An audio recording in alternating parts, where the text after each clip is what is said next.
अस्सलाम वालेकुम नाज़रीन, अव्हां ॾिसी रहिया आहियो सिंध वॉइस जो प्रोग्राम सिंध मॉर्निंग।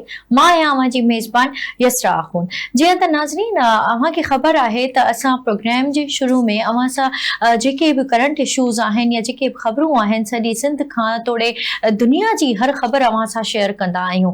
सो अॼु मां हिकिड़ो अहिड़ो अफ़सोसनाक वाक़ियो अव्हां सां शेयर करणु चाहियां थी जेको कराची में कुझु ॾींहं अॻु हिकु नौजवान जेको मीर अली रज़ा जे क़त्ल जो वाक़ियो आहे, जेको कराची में वापारी हुया ऐं उन्हनि जी केस जी जेका क़त्ल जी जेका ॻाल्हि आहे उहा गुज़ारत अञा ताईं सुलझी न सघी आहे ऐं पुलिस पारां जांच लाइ 3 रुकनी कमेटी ठाही वई आहे। बाद में उन कमेटी में CPLC जे असिस्टेंट चीफ खे बि शामिल कयो वियो आहे जेका हिन समूरे मामले ते जांच करे रही आहे। हीउ वाक़ियो कीअं पेश आयो, हिन वक़्तु मामले जी जांच किथे पहुती आहे, इन सॼी सूरत हाल ते ॻाल्हाइण लाइ असां सां गॾु मौजूद आहिनि नौजवान जो वालिद मीर हुसैन अली साहब। अस्सलाम वालेकुम सर। सलाम जी। बड़ी मेहरबानी मीर साहब सिंध वॉइस को वक्त देने के लिए। मीर साहब मैं आपसे ये पूछना चाहती हूँ कि रजा अली कत्ल केस की गुत्थी जो है वो अब तक नहीं सुलझ सकी। पुलिस और MLO की जो रिपोर्ट है उसमें भी तजाद सामने आया है। क्या कहेंगे आप इस मामले पे? अब जब आपने खुद ही कह दिया तजाद नजर आया है तो अब आप मुझे बताएं मैं क्या कह सकता हूँ सर। मैं कुछ भी नहीं कह सकता, वो इसलिए कि हम तो रिलाय करते हैं, हम टैक्स पेयर हैं, हम तमाम चीजें हैं, हमें फिर भी इसको पहले नेगेटिव लिया जा रहा था। अब शुक्र है कि उसको रिपोर्ट जो है उसमें तजाद आए हैं। हम पहले दिन से बता रहे हैं कि इसको तशद्दुद किया गया है, इसको तशद्दुद करके मारा गया है, उसकी शनाख्त मिटाई गई, उसका फेस जलाया गया, उसके फिंगरप्रिंट्स जलाए गए। तो मगर इसको कोई एक्सेप्ट नहीं कर रहा था। मगर ये है कि जब अभी इसकी रिपोर्ट आई है तो उसमें भी कुछ चीजें ऐसी आ गई हैं कि जिसमें ये तजाद नजर आ रहा है। तो उम्मीद करता हूं कि इदारों से और मैं आपके तवज्जुह से वजीर आजम Pakistan, chief justice of Pakistan, army chief Asim Munir sahab, DG rangers, इनसे गुजारिश करूंगा कि इस केस को प्रायोरिटी बेसिस पे देखें। मेरे बच्चे की आज 8वां दिन हो गया है, अभी तक उसका कोई रिजल्ट नहीं मिला। रोजाना कुछ ना कुछ नई चीज आती है, उसको ड्रैग किया जा रहा है, इसको ड्रैग हो रही है चीज। अब ये क्यों ड्रैग हो रही है अल्लाह बेहतर जानता है, अल्लाह पाक बेहतर करे और हमें इंसाफ दिलाए। हमारी एक ही डिमांड है जी, हमें इंसाफ मिलना चाहिए, मेरे बच्चे को इंसाफ मिलना चाहिए। वो पढ़ा लिखा बच्चा था और बिजनेसमैन था। एक छोटी सी कार्ट से उसने जो है 4 दुकानों का सफर किया है और फेमस था कराची के अंदर। आप सोशल मीडिया पे देख ही रहे हैं उसके हवाले से। बिल्कुल। तो ऐसे बच्चे को जो आपका मेंटोर होना चाहिए, नए जनरेशन के लिए हीरो होना चाहिए, स्ट्रगलिंग करता हुआ बच्चा, उसको अगर आप इस तरह मार देंगे तो फिर कैसे न्यू जनरेशन इधर पाकिस्तान में या इस शहर में स्टार्टअप कंपनीज लॉन्च करेंगी। मीर हुसैन साहब आप ये बताइएगा कि आपकी मीर रजा अली से आखिरी मुलाकात या बातचीत कब हुई थी? उन्होंने जो लास्ट टाइम आपसे बात हुई थी कोई परेशानी या किसी धमकी के हवाले से आपको इत्तला दी थी? नो मैम, नो, कुछ भी ऐसी चीजें नहीं की थी। और वो बड़ा ही जबरदस्त, देखिए सोल्यूशन वाला बच्चा था ना, पढ़ा लिखा बच्चा था, तो उसने कोई ऐसी चीज नहीं कभी, और उसने कभी भी कारोबार को जो है ना इधर हमारे साथ डिस्कस नहीं किया। हमारे साथ कोई भी नई प्रोडक्ट लॉन्च कर रहा है तो उसको बोल देता था कि आके चेक करो, अपनी माँ को बोलता था कि इसको खा के देख लो। और फाइनेंशियल्स के हवाले से कभी वो पार्टनर बताएगा आपको, उनका पार्टनर ज्यादा बेटर बता सकता है कि उनको फाइनेंशियल्स क्या इश्यूज थे। हाँ, क्योंकि सुनने में ये भी आ रहा है कि पुलिस के जो हकाम है वो ये भी दावा कर रहे हैं कि मीर रजा ने मुख्तलिफ लोगों से कर्ज लिए हुए थे, वो मुख्तलिफ लोगों का कर्जदार भी था और पुलिस ने 12 अफराद शामिल तफ्तीश है और 15 अफराद ऐसे हैं जिनके बयानात रिकॉर्ड कर लिए हैं। तो इस हवाले से आपका क्या मौकफ है? मैम, कर्जे में तो पूरा पाकिस्तान है, ठीक है जी। आप ये बताएं कि इन्वेस्टमेंट के हवाले से अगर कोई चीज उन्होंने कर्ज लिया है तो मैं फिर आपसे कह रहा हूँ उसकी डिटेल आपको इनके पार्टनर ज्यादा दे सकेंगे। जी। अच्छा मीर हुसैन साहब, एडिशनल IG कराची की जानिब से आला सतह कमेटी तश्कील दी गई है। SSP SIU CIA Samiullah Soomro को इसकी आला सतह की तहकीकाती टीम का सरबराह मुकर्रर किया गया है। क्या आप इससे मुतमईन हैं और तहकीकाती कमेटी ने आपसे राब्ता किया है? ये राब्ता किया है, मगर अभी तक कोई चीज उन्होंने हमारे साथ शेयर नहीं की। वो वर्किंग कर रहे हैं, जब शेयर करेंगे तो मैं उसके हवाले से बता सकूंगा। अभी तक जितनी चीजें हैं वो मीडिया पे ही चल रही हैं। एक रिपोर्ट ही हमारे साथ हमें मिली गई है जो एडिशनल आईजी साहब ने के पास से, तो वो भी हमने बताया कि हमें अभी तक मिली नहीं, हमने जियो से ली है। तो जियो चैनल के ऊपर चल रही थी तो हमने उसको कॉपी कर लिया उसकी वीडियो से। तो डायरेक्टली हम आपसे अभी कोई राब्ता नहीं हुआ उनका?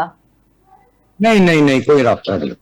तो आप क्या समझते हैं कि इसकी जो तफ्तीश है या जो ये तहकीकाती जो कमिटी है वो किस तरह से तहकीक कर रही है? क्योंकि इन्होंने ना आपसे राब्ता किया है, या जो उनके पार्टनर हैं क्या उनसे उनका राब्ता हुआ है?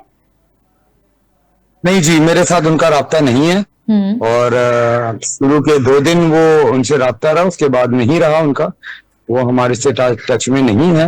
बहरहाल ये है कि इसके ऊपर वर्किंग हो रही है मैम, और इंशाल्लाह उम्मीद है अल्लाह पाक उसको इंसाफ दिलवाएगा उस बच्चे को, और जरूर मिलेगा। बस इतनी बात है, आपके तवक्कुल से कहना चाहूंगा, बच्चे ने सुसाइड नहीं की है।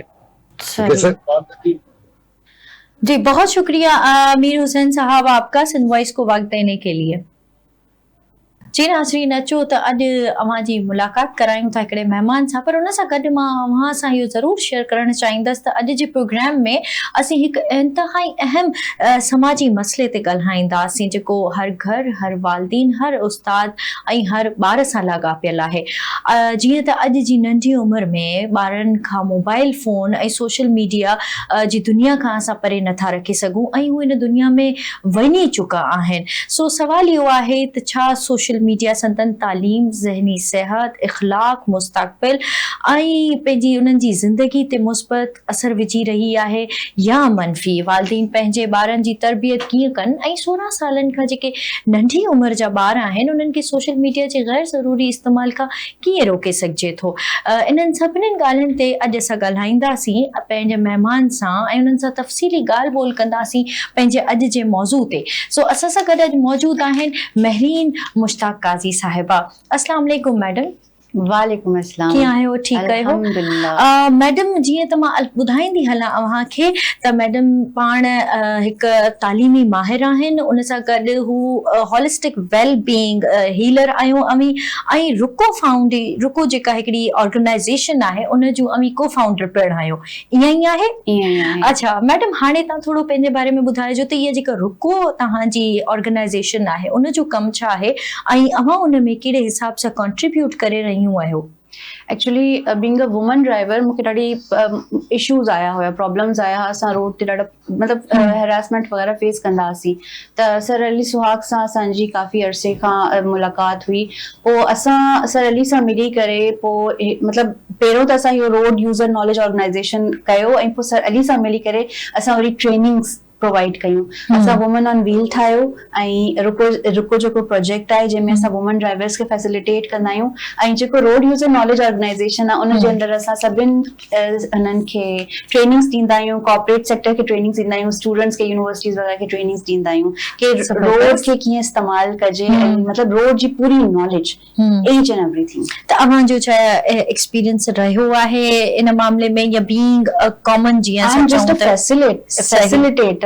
बाक़ी मां हिकु एजुकेशनिस्ट आहियां, चाइल्ड साइकोलॉजी जी माहिर आहियां, टीचर ट्रेनर आहियां, ऐं ॿियो हीलिंग काउंसलिंग्स कंदी आहियां। ज़बरदस्त, माशाल्लाह माशाल्लाह। अच्छा महरीन साहिबा, मूंखे इहो ॿुधाइजो, सभ खां पहिरियों जेको मुंहिंजो सवाल अव्हां खां आहे उहो इहो आहे त अॼु जे दौर में जेके वालिदीन पंहिंजे ॿारनि जी बहितर तरबियत उहे कीअं कनि, या उन जा सभ खां जेके चइजनि त कहिड़ा अहिड़ा अहम उसूल आहिनि? यार सभिनि में पहिरियों ऐं सभिनि में इम्पोर्टेंट अहम असूल इहो आहे कि ॿारनि में ट्रस्ट बिल्डिंग कयो।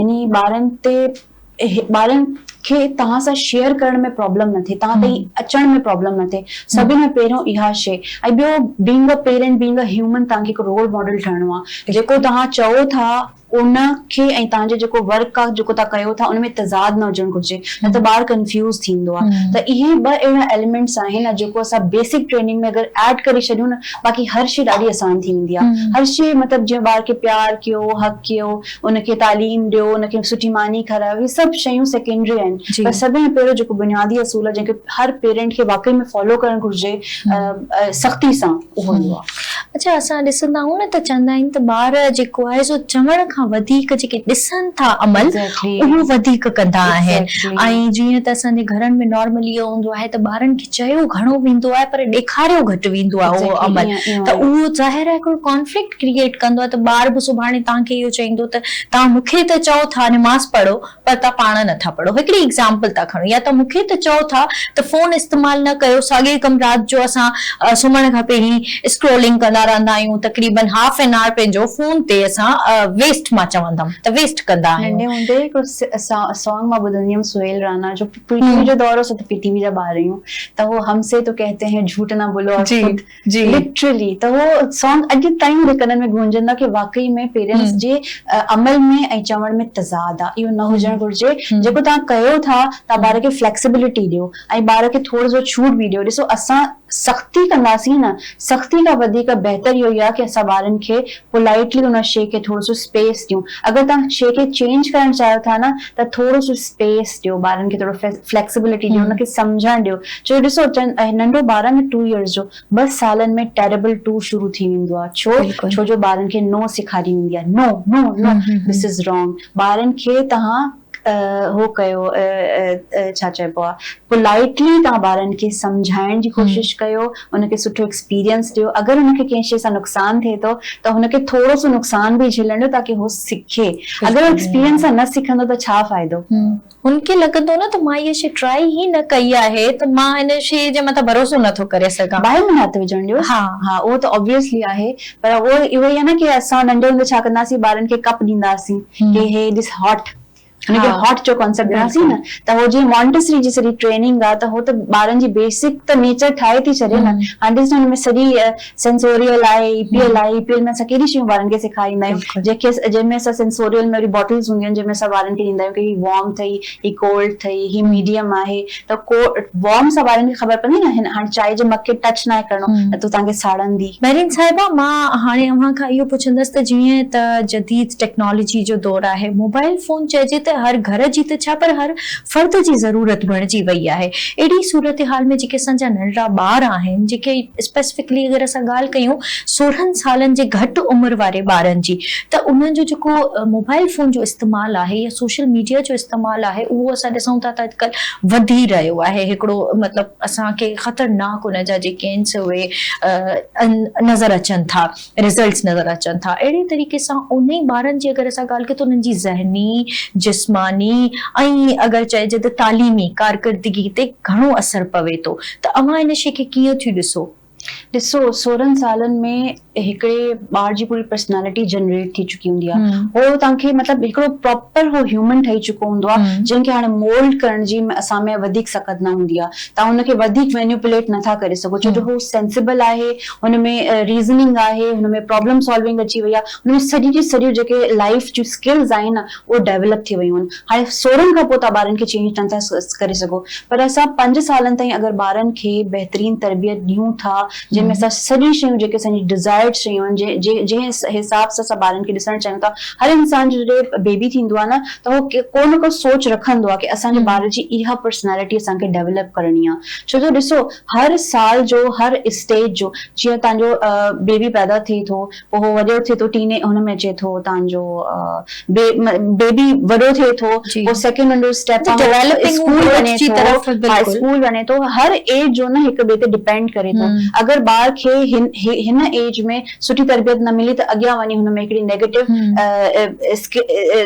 ट्रेट ठहंदी उहा अगरि न चेंज कई त हुनमें अञा नेगेटिव ट्रेट ठहंदी त स्टेप बाय स्टेप जेका आहे न इहा शइ ॿार ते असरअंदाज थींदी आहे हाणे ॾिसो पुराणो दौर हुयो अगरि तव्हां ॻाल्हि कयो असांजो जेको दौर हो असांजी नानी दादी जो जेको दौर हो असांजी अम्मी जो जेको दौर हो उहो इलाही सिंपल हूंदो हुयो ॿार खेॾंदा हुआ फिज़िकल वर्कआउट कंदा हुआ उन वक़्तु असां वटि ग्राइंडर्स वग़ैरह बि न हूंदा त असां पहिरीं पेरेंट्स जी हेल्प कंदा हुआसीं हिकिड़ो फैमिली बॉन्ड ठहंदो हुयो अॼुकल्ह छा अगरि हुन सीन खे ऐं हिन सीन खे कंपेयर कजे त हर को पंहिंजे मोबाइल ते वेठो आहे कल्ह असां हिकिड़ी जॻह ते वेठा हुआसीं माई मुंहिंजी धीउ त असां ॾिठो कि 2 भाई वेठा आहिनि चांहि पीअण आया आहिनि ऐं उहे ॿई मोबाइल ते त ॾिसो असां में सोशल डिस्टेंसिंग फोन क्रिएट कया असां हिक ॿिए खे टेक्स्ट मैसेज कंदासीं पर असां हिक ॿिए सां 1-to-1 कम्युनिकेशन न कंदासीं महरीन साहिबा मां त सम्झां थी त हाणे घर में बि जेका कम्युनिकेशन थिए थी Exactly न वही थी थिए। उहा बि थ्रू टेक्सटिंग या कॉल्स थी थिए त हुन कमरे में मूंखे मानी खपे या हुन कमरे में मूंखे हीअ शइ खपे त हीअ शइ मोकिलियो मतिलबु एतिरो असां सोशल डिस्टेंसिंग ते अची विया आहियूं जो असां पंहिंजे घर में बि सम्झां थी त असांजे घरनि में बि इहा ई साॻी प्रैक्टिस हली रही आहे कॉन्वर्सेशन लिमिटेड थी वई आहे न त उन जा नेगेटिव असरात असांजी फैमिली ते पवनि था, फैमिली बॉन्ड ते पवनि था, ॿारनि जी तरबियत ते असर पए थो। बिल्कुलु। पुराणे ज़माने में जब असां हिक ॿिए सां वेहंदा हुआसीं त असां कडल कंदा हुआसीं ॿार खे। ॾिस मां बीइंग अ हीलर तव्हांखे चवां थी कि असांजो हिकिड़ो ओरा हूंदो आहे, असांजो हिकिड़ो जिस्म मां हिकिड़ी रेज़ वाइब्रेशन निकिरंदी आहे, उहो ॿिए खे अफेक्ट कंदी आहे। जॾहिं माउ जो लम्स ॿार खे लॻंदो आहे, पीउ जो लम्स ॿार खे लॻंदो आहे, जॾहिं हुनखे हक कंदो आहे त हो हुनमें हिकिड़ी एनर्जी डेवलप थींदी आहे, पॉजिटिव एनर्जी, हुनमें सेफ्टी डेवलप थींदी आहे। सेंस ऑफ सेफ्टी इंसान जी। खे इलाही पॉजिटिव कंदो आहे, हुनखे कॉन्फिडेंट कंदो आहे कि देयर इज समबडी असां सां गॾु केरु मौजूद आहे जेको असांजी केयर करे थो। त उहो एहसास जेको आहे न हुनखे प्रोलॉन्ग डिफिकल्टीज़ खां ऐं इशूज़ खां विढ़ण में हेल्प कंदो आहे। इहो हुन ते इहो असर हूंदो आहे। त उनजी ज़रूरत आहे जेका असां छा कंदा आहियूं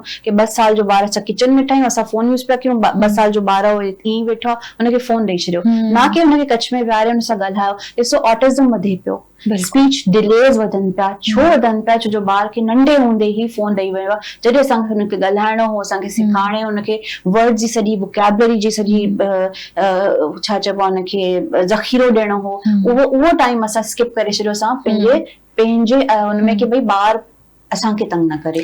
त दिस इज़ वेरी बिल्कुलु जीअं असां हमेशह खां चवंदा आहियूं त जेका ॿार जी पहिरीं दर्शक आहे उहा हुनजी माउ जी कच्छ आहे ऐं असां माउ जी कच्छ खां ई अॼुकल्ह जे ॿारनि खे चऊं त महरूम करे छॾियो आहे just because of this mobile phones and social media या इहे जेके सम्झनि था माण्हू थी कॉग्निटिव शयूं आहिनि जेके पोयम्स थियूं हलनि या जेको बि मवाद सोशल मीडिया ते पियो आहे असांजे लेखे या माउनि जे लेखे त असांजा ॿार अंग्रेज़ी पिया सिखनि ऐं पोएम्स पिया सिखनि, राइमिंग वर्ड्स पिया सिखनि, पर एक्चुअली इहो उन्हनि जे लाइ इलाही हिकिड़ो मनफ़ी असर विझी रहियो आहे उनजी ज़हनी सिहत जी ॻाल्हि कजे त। हाँ बिल्कुलु ईअं ई आहे। ॿारनि खे ॾिसो न वोकैबुलरी त असां ॾियूं पिया पर असां उन्हनि खे इहो तर्ज़ नथा ॾियूं कि तोखे कंहिं टोन में ॻाल्हाइणो आहे। ॾिसो न तव्हांजी जेका टोन आहे, तव्हां अगरि हिकिड़े लफ़्ज़ खे तव्हां जंहिं टोन में इस्तेमालु कंदो ॿिए ते इलाही इम्पैक्ट विझंदो आहे। ॾिस वर्ड सभु एनर्जी हूंदा आहिनि, त तव्हां जंहिं तरीक़े सां ॻाल्हाईंदो ॿिए खे असरअंदाज़ कंदो। त जेको ॿार जंहिंजी का ट्रेनिंग ई कोन्हे हू कंहिं तरीक़े सां पेरेंट्स सां ॻाल्हाईंदो। तव्हां ॾिसो न अगरि हुनजी टोन थ्रेटनिंग हूंदी, हुनजी टोन गुस्से वारी हूंदी, हुन ख़बर ई कोन्हे मूंखे कंहिं टोन सां ॻाल्हाइणो आहे, पर पेरेंट एंजॉय कंदा आहिनि, प्रमोट कंदा आहिनि हुन शइ खे। इहा वॾी असां वटि न थी पाण अॻियां ज़रूरु ॻाल्हाईंदासीं अॼु त इहा जेका शइ आहे त मतिलबु नंढे हूंदे असां ॾिसंदा आहियूं त ॿार अगरि को ग़लति कमु करे थो न त पेरेंट्स हुनखे ॾाढो एंजॉय कंदा आहिनि। मतिलबु नयो they find it very cute. This is very wrong. Exactly. इन शइ खे कीअं डील कजे महरीन साहिबा? इन शइ खे ईअं डील कजे कि पेरेंट खे रियलाइज़ेशन हुजणु घुर्जे कि सुठो छा आहे, ग़लति छा आहे, ऐं ॿार अॻियां वञी ॾिसो न अॼु ही शइ थिए थी न हुनजो लॉन्ग टर्म रिज़ल्ट छा आहे। लॉन्ग टर्म रिज़ल्ट ॾिसण सां असां प्रेज़ेंट में रहणु इज़ वेरी इम्पोर्टेंट, पर ॿार जी जेका पालना असां कयूं था, असां हिकु शइ ते नज़र रखूं त असांखे ख़बर पवंदी कि अॼु हे कमु करे थो त सुभाणे निकिरंदो छा। अॼु ही हू छा चइबो आहे मर्डर वारी स्टोरीज़ पढ़े थो, हू टॉम एंड जेरी ॾिसो पियो जंहिंमें हिक ॿिए खे मारियो था त हे छा कल्टिवेट करे थो। अगरि हो रॉब्लॉक्स खेॾे पियो या हू कहिड़ी गेम आहिनि जेके जंहिंमें रुगो जंगू हूंदियूं आहिनि, फ्री फायर, पबजी सां एॾा नेगेटिव असरात आहिनि ॿारनि में। हुननि खे गन्स जो शौक़ु आहे, हुनमें विढ़ण जो शौक़ु आहे, दे आर गेटिंग अग्रेशन। हो अंदरां खां गुस्सो अचे थो उन्हनि खे, उन्हनि खे मुक़ाबलो बस हिक ॿिए सां, मतलब ॿारनि में साइकोलॉजिकली इश्यूज अचनि था नंढे हूंदे। मां चवंदी आहियां हर जगह ते न आहे पर इलाही सारा ॿार जेके असां ॾिसूं त घणे तरीक़े शयूं आहिनि। मतलब रेशो अगरि अवां खां पुछां त हिनजो रेशो मां सम्झां थी 70 to 30% आहे या 50-50 आहे या अञा वधीक आहे। मूंखे लॻे थो वॾो आहे जो पेरेंट ॾिस। अञा बि मां ओड़ा पेरेंट्स जीअं मुंहिंजी हिस्ट्री आहे काउंसलिंग जी, मां अञा बि ओड़ा पेरेंट्स ॾिठा आहिनि जेके बाक़ाइदा तवजो ॾियनि था। छो जो हो पंहिंजी पेरेंट खे ऑनर कनि था। हुननि जी माउ हुननि खे सेखारनि थियूं कि हाणे तूं ही कर त ही कर। मुंहिंजी शादी हिकिड़े उर्दू स्पीकिंग माण्हू सां थियल आहे, ठीकु। त मुंहिंजी नंढे हूंदे खां ई असांखे चयो वियो कि हिनखे मल्टीपल लैंग्वेजिस सेखार मुंहिंजी धीउ खे। त मुंहिंजे ॿारनि खे सिंधी ईंदी आहे, मुंहिंजे ॿारनि खे इंग्लिश ईंदी आहे, पश्तो अचे पई, बलोची सिखनि पिया, त जेतिरी लैंग्वेजेस तव्हां ॿारनि खे सेखारींदो त तव्हांजो ॿार ओतिरो घणो हुनजो जेको दिमाग़ आहे न हुनमें रीज़निंग ऐं मैथमेटिकल माइंड थींदो। मैथमेटिकल माइंड उहो हूंदो आहे जंहिंमें रीज़निंग घणी हूंदी आहे, जेके स्मार्ट हूंदा आहिनि। यानी तव्हां हीअं हाँ वो आजकल तो जेका मेंटल मैथ्स वारी वो आजकल क्लासेस हलन थियूं या जेको नयो इंट्रोड्यूस्ड यस प्रोग्राम थियो आहे बिल्कुल उनमें वाकई कुछ ॿार अहिड़ा आहिनि जेके जीनियस आहिनि, पर आउं सम्झां थी उहे इहे ई ॿार आहिनि। अगरि उन्हनि खे तव्हां पबजी न ॾियो, उन्हनि खे अव्हां इहे गेम्स न ॾियो ऐं अव्हां इन हेल्दी एक्टिविटीज़ ते हणो त इहे जीनियस जेके बि ॿार असां ॾिसूं था जेके मेंटल मैथ्स था सॉल्व कनि या वट एवर द क्विज़िस आर देयर, त उहे असांजा ॿार या इहे ई साॻिया ॿार पिणु थी सघनि था। तव्हांखे हिकिड़ी ॻाल्हि ॿुधायां, when a child is born हुन वटि एॾियूं न्यूरॉन्स हुनजा एक्टिव हूंदा आहिनि। जॾहिं ॿारनि खे तव्हां एक्टिविटी न ॾींदो, ॿार सुतो पियो हूंदो, हुन सां तव्हां ॻाल्हाईंदो कोन था, हुनखे एक्टिविटीज़ न ॾींदो, हुनजे दिमाग़ खे तव्हां वर्किंग में न आणींदो न, उहो न्यूरॉन श्रिंक थियण शुरू करे छॾींदा। जेको ॿार मोगो आहे, जॾहिं असां ॿारनि खे चऊं था तूं पढ़ी नथो सघीं, तुंहिंजी मेमरी में इश्यूज़ आहिनि, हो इतां ई डेवलप थींदा आहिनि जॾहिं ॿार पिंगी में हूंदो आहे ऐं तव्हां ॿारनि खे एक्टिविटीज़ न करायो। त ॾिसो ॿारनि जे मथां उहो लॻाईंदा आहिनि टॉयज़, छो जो ॿार हुन सां हुनजो दिमाग़ हले पियो मुसलसल, दिमाग़ खे वर्किंग में आणणो आहे, त दिमाग़ खे ईअं वर्किंग में आणणो आहे, हुनखे एक्टिविटीज़ ॾिबो, हुनखे गेम्स ॾिबा, हुनखे पिक्चर्स ॾेखारिबी, हुन सां कचहरी कबी। असां कोन कचहरी वारे नंढियूं ॾाढियूं रुगो कचहरी कंदी आहिनि, ॻाल्हाईंदियूं आहिनि ताकी सम्झे, उहो अंडरस्टैंड करे। मेरिन साहिबा मां हिन ॻाल्हि ते रोशनी विझो त जेका ॿार असांजा आहिनि, जेके 16 सालनि खां नंढी उमिरि जा ॿार आहिनि, उहे अॼुकल्ह सोशल मीडिया या मोबाइल फोन चइजे त एतिरा एडिक्टेड थी था वञनि, एतिरा आदी थी था वञनि ऐं असां घणे थर जेके बीइंग अ पेरेंट छा था कयूं, जो चऊं था ठीकु आहे ॿार आहे भले पियो थो खेॾे मोबाइल ते कुझु सिखे पियो या पढ़े पियो या गेम पियो खेॾे, that's totally fine, but at some point उनखे लॻे थो त हाणे असांजो ॿार जेको आदी थो थींदो वञे, त हाणे उन आदत खे कीअं घटाइजे, छा कजे, कहिड़ा प्रिकॉशन्स वठिजनि, कीअं इहो सॼो मसइले खे हल करे सघिजे थो। ॾिसो सोशल मीडिया जो यूज़ या असांखे पॉज़िटिव शयुनि में ॿारनि खे इंगेज कयूं त उहा शइ ॿारनि ते सुठो असर विझंदी। अगरि उहो एजुकेशनल टूल्स ॾिसे थो, जो भरियो पियो आहे, गूगल भरियो पियो आहे, एजुकेशनल टूल्स खोड़ सारा आहिनि, अगरि असां उतां उन्हनि खे विझूं पिया, असां उन्हनि खे क्रिएटिविटी जी तरफ़ आणियूं था, त दैट इज़ वेरी गुड। पर अगरि ॿार गेम्स खेॾे थो, अगरि ॿार जेको आहे उहो स्नैपचैट लॻो पियो आहे, दोस्तियूं हुनजी वधी वियूं आहिनि, पोइ ॿाहिरि टाइम अगरि स्पेंड करे पियो आहे, घणो ॻाल्हाए थो या वीडियो चैट्स या छो जो ॾिसो नेगेटिव असरात हीअं का विच में हिकिड़ी ॿी गेम आई हुई जंहिंमें चवनि पिया कि ॿारनि खे इंस्ट्रक्शंस ॾियनि था, त इलाही सारे ॿारनि सुसाइड बि कई आहे, छो जो ऊट पटांग क़िस्म जा, छो जो डार्क वेब ॾाढो खतरनाक आहे। न खतरनाक न, हाणे वो पंहिंजी लिमिट क्रॉस करे वियो आहे, एआई पंहिंजी लिमिट क्रॉस करे वियो आहे, एआई बिल्कुलु अनकंट्रोलेबल आहे। तव्हां ॾिसो था एआई सां छा जनरेट थिए थो, ॾिसो अगरि तव्हां पंहिंजी पिक्चर विझंदो जी ऐं तव्हां हुनखे कमांड ॾींदो त उहो छा ठही वेंदो, कैन यू इमेजिन। हींअर हिकु ड्रामो बि हले पियो जंहिंमें एआई सां जनरेटेड वीडियो जेका आहे हो माई जी ॾाढी मतिलबु हुनजी लाइफ ख़राब थी वई। त अहिड़ी शयूं ॿारनि जे अगरि हथ ते लॻी वञनि, पोइ पेरेंट खे ॾिस कान थी ख़बर पए। बिल्कुलु हिकु इग्नोरेंट पेरेंट आहे न, जंहिं नज़र न रखी आहे, उनखे कोन थी ख़बर पए। असां चऊं कि न हिन पॉइंट ते पेरेंट खे अंदाज़ो थी वञे, this check in balance is very important. Instructions control न कजे, औलाद खे कॾहिं बि नंढे हुते खां वठी तव्हां कंट्रोल न कयो, तव्हां हुनखे इंस्ट्रक्शन ॾेई हुनखे ऑब्ज़र्व कयो। जेसिताईं तव्हां हुनखे ऑब्ज़र्व न कंदो न, तव्हांखे सम्झ न ईंदो तव्हांखे कि ही हाणे हिन जो आउटपुट छा आहे। छो जो तव्हां हुनखे इंस्ट्रक्शंस ॾिनियूं, तव्हां हुनखे सम्झायो, हुन खां पोइ तव्हांखे लॻंदो कि ही ॿार जेका आहे हो उन शइ में लॻी वियो, त ज़रूरी न आहे कि उन शइ में लॻी बि वियो हुजे। तव्हां हुनखे को अहिड़ो गेम ॾेई छॾी, का तव्हां हुनखे अहिड़ी ऐप ॾेई छॾी, त हो ज़रूरी न आहे। तव्हांखे चेक एंड बैलेंस रखिणो पवंदो। तव्हां जेसिताईं चेक एंड बैलेंस न रखंदो न, तव्हांखे अंदाज़ो न थींदो। भई तव्हां हुन सां वेहो, तव्हां इंटरेक्ट कयो, तव्हां हुन सां गॾु वेही खेॾो, त इन पॉइंट्स ते ॿार जेके आहिनि ॾाढी सुठी शयूं सिखंदा, लर्निंग कंदा। यार अहिड़ी ज़बरदस्त एप्स आहिनि। मुंहिंजो नंढो पुटु हुयो, मां हुनखे, मुंहिंजो नंढो पुटु ऑटिस्टिक आहे, ऑटिस्टिक बि न आहे, वो IQ डेफिसिट आहे, त अञा त हिन करे कोन ॻाल्हाए सघो, छो जो ऑटिस्टिक ॿार ॻाल्हाए था वञनि, मेंटली स्लो हूंदा आहिनि न उहे। त उनखे असां जेके गेम्स आहिनि न, हुनमां असां एजुकेशन सेखारी, ABC 1 2 3 छा चइबो आहे, वर्ड्स रेकग्निशन, इलाही शयूं ॿारनि खे असां उतां सेखारियूं। त ही एॾो पॉज़िटिव हुन ते इम्पैक्ट आहे कि थोरे अरसे खां हो थोरो वॾो थी वियो आहे त स्कूल जो न आहे त उहो अञा ताईं हुनखे शयूं यादि आहिनि। ज़बरदस्त। हा, त हू वेही करे नंढो नंढो हूंदो हुन शयुनि खे खेॾंदो त असांखे ॾाढो पॉज़िटिव इम्पैक्ट ईंदो हुनजी वजह सां। कलर्स सॼा हुनखे यादि हूंदा, हुन ख़बर आहे कि हे फ्रॉक जंप करे थो त हाणे हे कहिड़े लेटर ॾींदो। एॾी सुठियूं सुठियूं गेम्स अची वियूं आहिनि त वॾा ॿार आहिनि त उन्हनि खे असां एडिटिंग जी हुनमें विझी छॾियूं। भले तव्हां कुझु न सी वीडियो एडिटिंग ॾेई छॾियो, तव्हां हुनखे पिक्चर एडिटिंग ते लॻाए छॾियो, तव्हां हुनखे सोशल मीडिया मैनेजमेंट ते लॻाए छॾियो। अगरि इंटरनेट जो एॾो ई तव्हांखे शौक़ु आहे कि तव्हां ॿार करे त हुनखे कुझु सुठी अहिड़ी शयूं ॾिस न, अॼुकल्ह सोशल मीडिया था ॿार अर्न था कनि, बिल्कुलु। त तव्हां हुननि खे अहिड़ी शयूं ॾियो न कि हो अर्न बि कनि। हाणे चवंदा कि ॿार अगरि अर्न करे थो त पढ़ाई में पोयां थी वञे, त अॼुकल्ह जो उहो दौर आहे जंहिंमें ॿार खे तव्हां स्किल सेखारियो। इलाही सारा माण्हू आहिनि जेके एंटरप्रेन्योर्स आहिनि, ऐं चवनि था कि तव्हांजा ॿार खे स्किल अचणु घुरिजे, तव्हांजे ॿार खे पढ़ाई ज़रूरी न आहे। ॾिस, नॉलेज आहे पर with the passage of time, हाणे अगरि 5 साल पहिरियों को भाई एमफिल कयो, पीएचडी कयो, हू हाणे ऑब्सोलीट थी वई। दौर एतिरी तेज़ी सां सभु कुझु चेंज थो थिए कि हो जेके रिसर्चिस आहिनि, हो जेके एजुकेशन हर शइ ऑब्सोलीटी थी ख़तम थी वञे।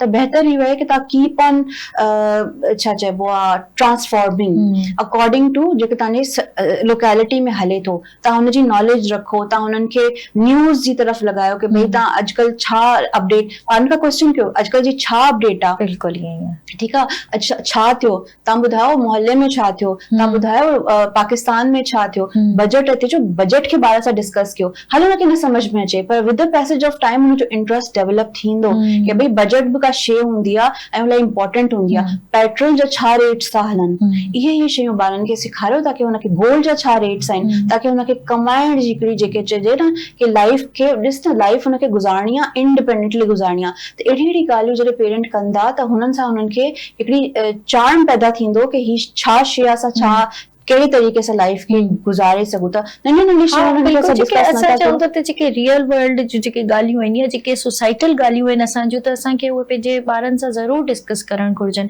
मेरीन साहिबा, मां ॻाल्हि कई ऑटिज़म जी, IQ डेफिशिएंसी जी, त जी इहे थोरो ॿुधाइजो त इहे सभु शयूं छा आहिनि जेके मोस्टली इहे बीमारियुनि में कंसिडर थींदियूं आहिनि। त छा वाकई इहे बीमारियूं आहिनि या अगरि को पेरेंट जेको आहे इनखे बिल्कुलु इनिशियल स्टेज ते आइडेंटिफाई नथो करे सघे या कीअं करे सघे थो? ॾिसो, लर्निंग डेफिशिएंसीज़ हूंदियूं आहिनि, जीअं असांजे बॉडी में डेफिशिएंसीज़ हूंदियूं आहिनि, लर्निंग डेफिशिएंसीज़ आहिनि। जीअं तव्हां सम्झो कि यार हिकिड़ी ट्रेन निकिरी वई, त हिकु अगरि ॿार जी लर्निंग में अगरि हिकिड़ो स्टेप कंहिं बि जगह ते मिस थो थी वञे त अॻे स्टेप जे लाइ हुनजी हिकिड़ी डेफिशिएंसी हुते डेवलप थी वई, पोइ ॿार अॻियां पूरी लाइफ मैथ्स जो सम्स आहिनि त मैथ्स बि क्लास में ॾिसो न अपग्रेड थो 1 क्लास में अलॻि क़िस्म जो हूंदो आहे, 2 में अलॻि थींदो आहे। त उनमें अगरि 2 क्लास हुनखे स्किप कराए 3 में जंप करायो त उनमें इलाही शयूं हुनजी रहिजी वेंदी आहिनि। ठीकु आहे न, बेसिक कॉन्सेप्ट्स असां चवंदासीं त न सेखारियो त अॻियां वञी ॿार कीअं मैनेज कंदो।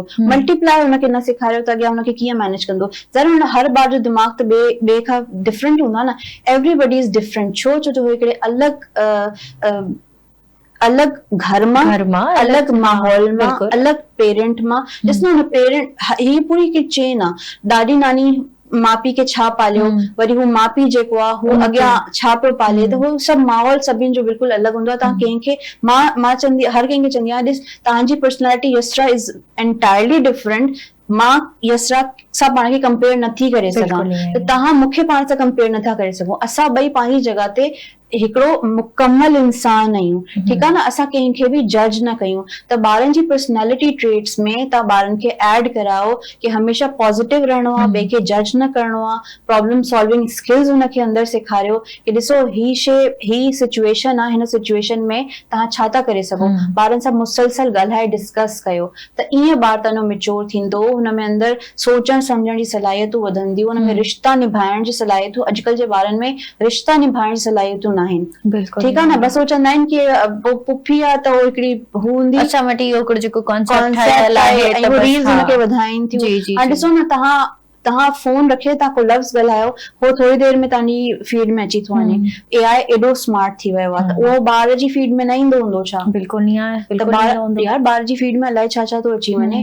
हाणे ॾिसो, पहिरियों यूट्यूब के सां करे वेंदा हुआसीं, मतिलबु मुंहिंजी भेण जो त हुन हिकिड़ो एक्सीडेंट थियो न, नोटिस कयो कि मुंहिंजो ॿार हिकिड़ी ग़लति शइ ॾिसे पियो, त हुन पेरेंटल कंट्रोल रखियो हुनजे यूट्यूब ते, हुनखे यूट्यूब किड्स ॾेई छॾियो। ठीकु, पर हाणे इंस्टाग्राम खे कीअं कंट्रोल कयूं, हुनमें एड़ी शयूं थियूं अचनि, असांजी सोच आहे ॿाहिरि वक़्त खां पहिरियों वॾो पियो थींदो वञे, त मुसलसल ॻाल्हाइण असांजी उतां असां मुसलसल ॻाल्हाइण कम्युनिकेशन ऐं तव्हांखे हुनजी बॉडी लैंग्वेज, हुनजा फ्रेंड्स, हुनजो माहौल ई तव्हांखे सम्झाईंदो कि भाई हुनमें का ॻाल्हि ग़लति अचे पई, हुनमें का शइ डेवलप थिए पई ऐं तव्हांखे हिते कंट्रोल रखिणो आहे। पर ॾिसो कंट्रोल इज़ नॉट लाइक के हाँ उनके control is not like this कि तव्हां हुन सां ॻाल्हायो, गाइड कयो, हुनखे सम्झायो, काउंसलिंग कयो, मुसलसल ॻाल्हाइणो आहे। मदर जो फादर जो कमु आहे। ॾिस न असां चवंदा आहियूं कि माउ जो आहे त पीउ जो बि आहे, पर ॾाॾी जो बि आहे, वरी हुन पूरे सराउंडिंग में अगरि वॾी भेण बि वेठी आहे, नंढो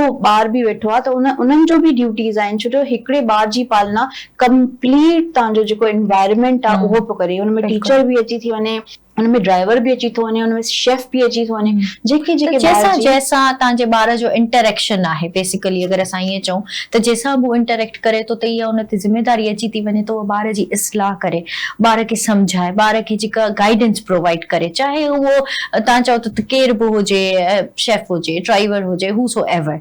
मेरीन साहिब गॾी मां अव्हां खां पुछंदसि त इहो त थी वियो घर जो माहौल, ॻाल्हाईंदासीं स्कूल जे बारे में। त असांजो ॿार तक़रीबन अधु ॾींहुं स्कूल में थो गुज़ारे, अध खां वधीक ज़िंदगी हुनजी स्कूल में ई सम्झो त हिकिड़ी सिखंदे पढ़ंदे निकिरी थी वञे, न पर मतिलबु ॾिसूं त 6 कलाक घणो सिखियो उतां जी, घणो सिखियो उतां, त उते हुनखे डिफरेंट कल्चर जा ॿार था मिलनि, डिफरेंट ट्रेडिशन थो मिले, डिफरेंट ॿोलियूं थियूं मिलनि, मतिलबु हिकिड़ो पूरो जेको चइजे न डिफरेंट एस्पेक्ट सां हू दुनिया खे ॾिसे थो। त छा जेके स्कूल्स आहिनि, टीचर्स आहिनि, या उनजा पंहिंजा जेके क्लासमेट्स आहिनि, बेसिकली ऐं स्कूल जी ॻाल्हि कंदसि त छा उहे स्कूल उन ॿार ते को मतिलबु के ईअं चइजे त कहिड़ो किरदारु अदा करे पियो हुनजे वेलबींग जी तरफ़, या इन्हनि सभिनीनि सिचुएशन्स खे ॾिसंदे स्कूल जो छा किरदारु रहियो आहे? ॿार इज़ लाइक अ स्पंज। हो नंढे हूंदे लाइक 2.5-3 सालनि ताईं हो अनकॉन्शियसली हर शइ खे एब्जॉर्ब करे थो, हुन खां पोइ हो कॉन्शियसली हुनखे एब्जॉर्ब करे थो, पोइ रीज़निंग माइंड जी तरफ़ अची सघे थो, जंहिंमें क्वेश्चन आंसर्स करे थो, सम्झे थो, ऐं पोइ वरी हो हिकिड़ो कुझु अर्से खां पोइ वरी हो हिकिड़ो डिसीजन डिसाइसिव हुन में पोज़ीशन में अची थो वञे, तक़रीबन 7-8 सालनि में, कि हो डिसीजन पंहिंजा वठणु शुरू थो करे, ॿिए जी ॿुधणु घटि थो करे। त ॾिसो स्कूल जो इम्पैक्ट ईअं आहे कि जेको टीचर असांखे ॿुधाए थी, पर टीचर जो छा हिकिड़ो छा चइबो आहे, असांजी जेके टीचर्स हुयूं न असांखे यादि हुयूं, छो जो टीचर जो जेको इमेज हूंदो आहे न उहो ॾाढो मज़ेदार हूंदो आहे। अगरि टीचर ॾाढो स्वीट आहे, सुठो आहे, त उहो तव्हांखे हमेशह तव्हां हुनखे यादि कंदो, तव्हां जॾहिं वॾा थी वेंदो त तव्हां ॿुधाईंदो मुंहिंजी टीचर हीअं कंदी हुई। वरी उहो मां चवंदी आहियां यार मां फिजिक्स जी क्लास अटेंड कंदी आहियां, मूंखे हमेशह निंड ईंदी, मुंहिंजी टीचर ईंदी ॻाल्हाईंदी हली वेंदी, पर उहो मुंहिंजी जेका टीचर हुई न एॾी फ्रेंडली हूंदी, मतिलबु टीचर ॾिस न मूव करे थी, टीचर जेको ड्रेसिंग करे अचे थी, उहो मूंखे अञा ताईं हिकिड़ी टीचर मुंहिंजी आहे, हुनजो पूरो एंटायरली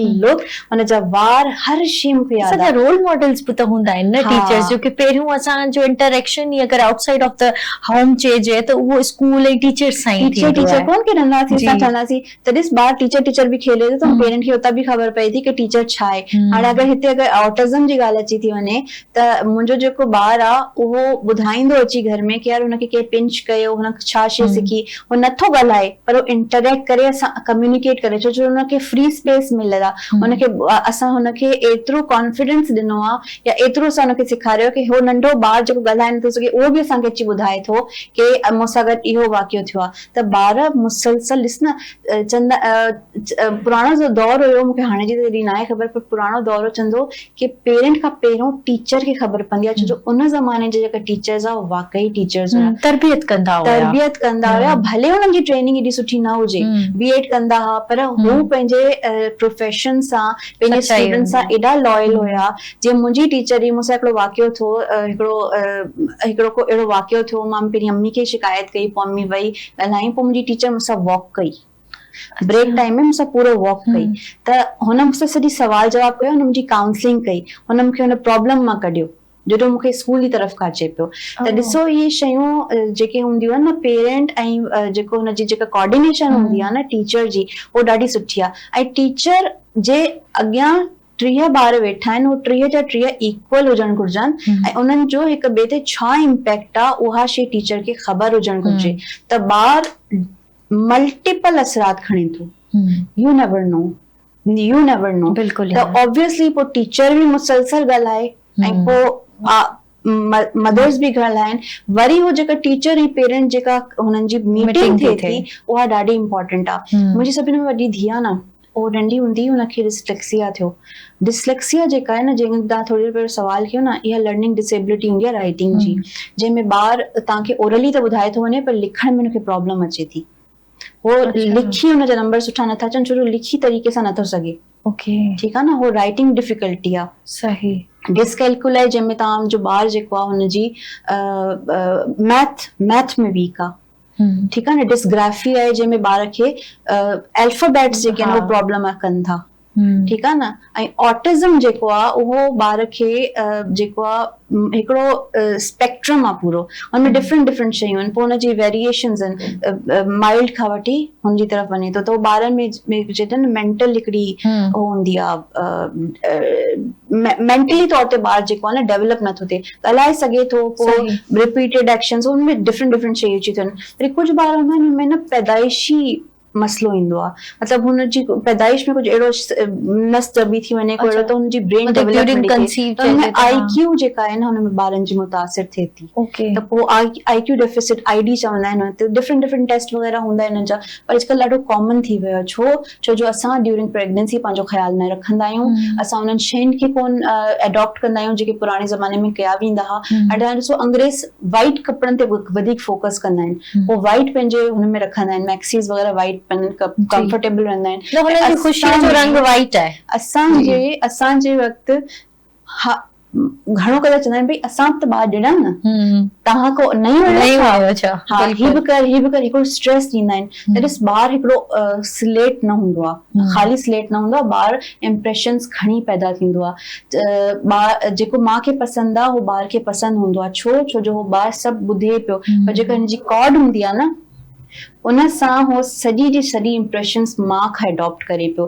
त माउ खे ख़ुशि रखणु ज़रूरी आहे। त ॿार स्टार्ट ई प्रेगनेंसी में थी थो वञे, जॾहिं उहो शुरू थिए थो, हुन खां पोइ जॾहिं उहो पैदा थिए थो त उहो जॾहिं अचे थो त इलाही सारी अहिड़ी शयूं आहिनि। हाणे तव्हां नोटिस कजो, कॾहिं बि नोटिस कजो कि जंहिं शइ खे मां पसंदि करे थी हुन नंढिड़ो ॿार हुन शइ ते रिस्पॉन्स करे थो, हालांकि उहो त सही तरह अखियूं कोन थो खोले सघे, पर स्टिल उहो जेको कनेक्शन आहे न, जेको तव्हां चओ था त ड्यूरिंग प्रेगनेंसी उन्हनि जो माउ ऐं हिकिड़ी औलाद जो थी थो वञे, त उहो तमामु स्ट्रॉन्ग बॉन्ड थो हुजे, जेको ॿार जी पर्सनैलिटी ते बि इफेक्ट करे थो। बिल्कुलु मेरीन साहिबा, प्रोग्राम जो वक़्तु जीअं त असांजो पुॼाणी ते पहुचे थो, जेका ॻाल्हि ॿोल आहे उहा एतिरी सुठी हली रही आहे जो मुंहिंजो त दिलि नथो चए त अव्हां खां असां जुदाई वठूं, पर ॻाल्हि इहा आहे जो असांजे नाज़रीन खे ख़बर आहे त असांजो वक़्तु जॾहिं पुॼाणीअ ते ईंदो आहे त पोइ असांखे प्रोग्राम ख़तमु करणो पवंदो आहे। सो आख़िर में मां अॼु चाहींदसि त अव्हां असांजे जेके पेरेंट्स आहिनि, जेके वालदीन आहिनि, उन्हनि खे को अहिड़ो मैसेज ॾियो जेके उहे हमेशह यादि रखनि जॾहिं हू पंहिंजे औलाद खे ॾिसनि त उन्हनि जो औलाद मोबाइल फ़ोन इस्तेमालु करे रहियो आहे या एडिक्टेड थी रहियो आहे या का अहिड़ी शइ जेका हू पंहिंजे औलाद में चेंज पिया ॾिसनि, त उनजी कीअं उनखे आइडेंटिफाई कनि, उनखे कीअं सॉल्व कनि। ॾिसो, बीइंग अ पेरेंट सभिनि में पहिरियों रिस्पॉन्सिबिलिटी आहे तव्हां पंहिंजी पर्सनैलिटी ते गौर कयो कि तव्हां में छा फ्लॉज़ आहिनि, तव्हां हुन शइ खे पहिरियों पाण खे ट्रांसफॉर्म कयो ऐं उन खां पोइ तव्हां सोचो कि भई तव्हांखे पेरेंट ठहणो आहे, whether you are eligible being parent or not. ठीकु आहे, पोइ एलिजिबिलिटी खां पोइ तव्हां ॾिसो कि भई जॾहिं तव्हांजो ॿारु थी थो वञे त तव्हां हुनखे छा रिफ्लेक्ट कयो पिया, छा ॾेखारियो पिया। ठीकु आहे न, हाणे पीउ सॼो ॾींहुं फ़ोन ते वेठो आहे, जॾहिं ॿारु हुन सां सवाल करे थो कि बाबा मूंखे हे खपे थो त हुनखे झिड़के थो छॾे, मां हीअ बिज़ी आहियां, मूं वटि टाइम न आहे, त पोइ ऑब्वियसली जॾहिं हे 20 सालनि खां पोइ जवान थी वेंदो ऐं पोइ पोढ़ो पेरेंट हुनखे रिस्पॉन्स कंदो कि तूं मूंखे ही कमु खपे, त ॿारु एग्ज़ैक्टली उहो ई रिस्पॉन्ड कंदो। त ही वाइस वर्सा हूंदो आहे। त पेरेंट खे हमेशह पंहिंजे पाण ते रिफ्लेक्ट करणु घुरिजे ऐं ॿार खे हिकिड़ो इंसान सम्झो, ॿार खे कंट्रोल न कयो, हुनखे मोहब्बत ॾियो ऐं हुनजी नेसेसिटीज़ खे ॾिसो। हर ॿार ॿिए खां डिफरेंट आहे, ॿार खे मुसलसल हुनजी पसंद जे हिसाब सां जे शइ में हो कंफर्टेबल आहे ओ जेका शइ हुनखे वणे थी तव्हां हुनखे ओ फील्ड चूज़ करायो। अगरि तव्हांजो ॿार शेफ ठहणु चाहे थो तव्हां हुनखे न फोर्स कयो कि इंजीनियर थिए, छो जो थी सघे थो कि हुनमें इंजीनियरिंग वारी क्वालिटीज़ न हुजनि, हेॾो मैथमेटिकल माइंड न हुजे, हुनमें एॾी स्किल्स न हुजनि कि इंजीनियर ठही सघे। डोंट फोर्स हिम। अॼुकल्ह ॿार हर शइ में करियर ठाहे पियो। Be very flexible being a parent. हुनजो दोस्त ठहो, हुन सां मोहब्बत कयो। ज़बरदस्त। ॾिस मोहब्बत अगरि तव्हांखे फ्यूचर में खपे थी न त तव्हांखे हीअं ॾियणी पवंदी। बिल्कुलु ईअं आहे। बिल्कुलु thank you so much marine साहिबा, तव्हां पंहिंजो टाइम कढियो ऐं असांखे पंहिंजो इहो टाइम ॾिनो ऐं तमामु सुठी हिकिड़ी ॻाल्हि ॿोल रही। मां सम्झां थी त असांजे जेके पेरेंट्स ॾिसी रहिया आहिनि, असांजा जेके नाज़रीन ॾिसी रहिया आहिनि, उहे ज़रूरु हिननि ॻाल्हियुनि मां फ़ाइदो खणंदा त पंहिंजे औलाद खे कंहिं बि शइ जी तरफ़ मां फोर्स न कयो। हा, उहा ॻाल्हि मञण जे चाहियो था त उन्हनि जी प्यार सां काउंसलिंग कयो, उन्हनि खे गाइडेंस प्रोवाइड कयो ऐं उन्हनि खे प्यार सां सम्झायो त शायदि हू अव्हां जी ॻाल्हि बि मञी वञनि जेकर अव्हां जो रवैयो सुठो हूंदो त। सो नाज़रीन, हिन सां गॾु ई असांजो वक़्तु पुॼाणीअ ते पहुचे थो। वरी मिलंदासीं सुभाणे, अव्हां जे साम्हूं हूंदासीं नए महिमान सां गॾु। तेसिताईं ॾींदा मूंखे इजाज़त। अल्लाह हाफ़िज़।